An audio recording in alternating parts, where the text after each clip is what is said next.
travaille bien, comme ça tu auras du succès et du coup tu seras heureux. Qu'est-ce que tu en penses de ce modèle qu'on nous enseigne depuis le plus jeune âge, qui est que le travail entraîne le succès, qui lui-même entraîne le bonheur? Est-ce qu'on ne serait pas finalement complètement à côté de la plaque?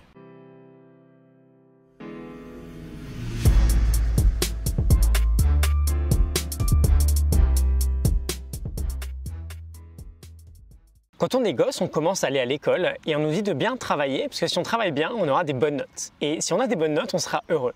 Ensuite, on suit le cursus scolaire, on se trouve un boulot, puis on repart quasiment dans le même système. On doit bien travailler si on veut obtenir une promotion ou un poste un peu plus sympa. Et de base, on a cette idée que plus on monte dans la hiérarchie, plus on sera heureux. Et ce modèle, peut-être que toi tu t'en rends compte, il implique que c'est le succès qui entraîne le bonheur. Et pas seulement le succès vis-à-vis de soi-même, on parlait de comparaison récemment, mais le succès vis-à-vis des autres. Pendant 4 jours, jusqu'à la fin de la semaine en fait, on va parler de Neil Pasricha et de son livre L'équation du bonheur. Et on va commencer aujourd'hui par voir ensemble cette idée que ce modèle qu'on nous a inculqué, il est peut-être complètement erroné. En réalité, ça ne fonctionne pas comme ça. On fait du bon travail, on a du succès, mais au lieu de juste être heureux, on se fixe un nouvel objectif encore plus élevé.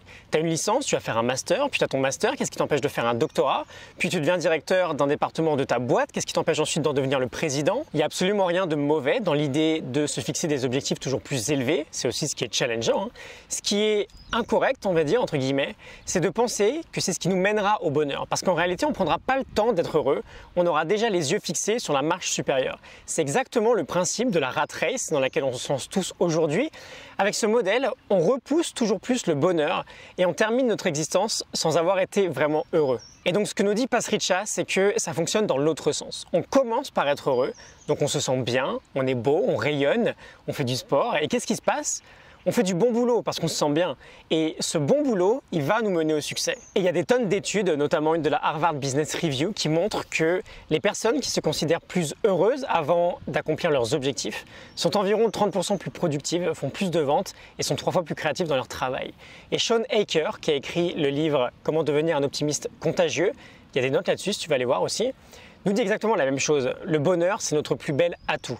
Et si aujourd'hui tu te sens enfermé dans ce système, tu as l'impression que ton bonheur ne dépendra uniquement de ta réussite dans tes objectifs, on va voir à partir de demain qu'il y a quelques petites choses que tu peux faire pour retourner un peu ce process, pour commencer par le bonheur. Je te laisse dans la description la morning note du livre The Happiness Equation de Neil Pasricha, l'équation du bonheur. Like et partage si ça t'a parlé. Je te retrouve demain pour le prochain épisode. À demain. Salut.